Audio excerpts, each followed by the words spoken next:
दोस्तों, कई बार हम अपने आप को दुखों और परेशानियों में इतना फंसा हुआ पाते हैं कि जीवन रूपी लड़ाई को छोड़कर भागने का मन करता है, क्योंकि हमें सिर्फ चारों ओर तकलीफें ही नजर आती हैं।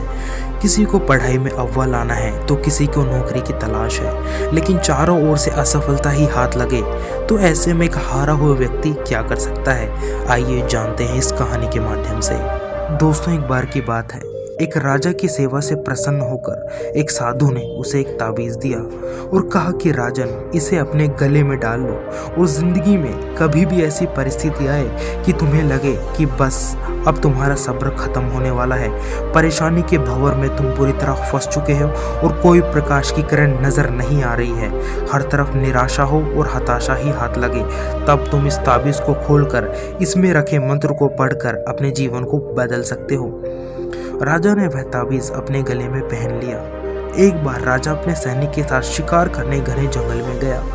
एक शेर का पीछा करते करते राजा अपने सैनिकों से अलग हो गया और दुश्मन राजा की सीमा में प्रवेश कर बैठा। घना जंगल और सांझ का समय, तभी कुछ दुश्मन सैनिकों के घोड़े की आवाज राजा को सुनाई दी। राजा दुश्मनों से दूर भागने लगा। बहुत दूर तक भागने पर राजा उन सैनिकों से पीछा नहीं छुड़ा पाया। भूख प्यास से बेहाल राजा को तभी घने पेड़ों के बीच एक गुफा दिखाई दी। उसने तुरंत स्वयं और घोड़े को उस गुफा में छिपा लिया और सांस रोककर बैठ गया। दुश्मन के घोड़ों के पैरों की आवाज धीरे धीरे पास आने लगी। दुश्मन से घिरे हुए अकेले राजा को अपना अंत नजर आ रहा था। उसे लगा कि वह कुछ क्षणों का ही मेहमान है। दुश्मन उसे पकड़कर मौत के घाट उतारने वाले हैं। वो जिंदगी से निराश हो गया था। उसका हाथ उसके ताबीज पर गया और साधु की बात उसे याद आई। उसने तुरंत उस ताबीज को खोला और उस कागज पर लिखे हुए मंत्र को पढ़ा। उस पर्ची पर और कुछ नहीं बल्कि यह बात लिखी थी कि यह समय भी कट जाएगा। राजा को अचानक ही अंधकार में एक ज्योति की किरण दिखाई दी। डूबते को जैसे कोई सहारा मिला। उसे अचानक अपनी आत्मा में अथकनीय शांति का अनुभव हुआ।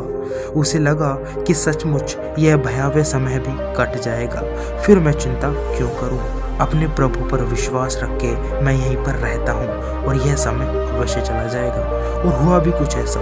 दुश्मनों के घोड़े की आवाजें धीरे धीरे दूर जाने लगी।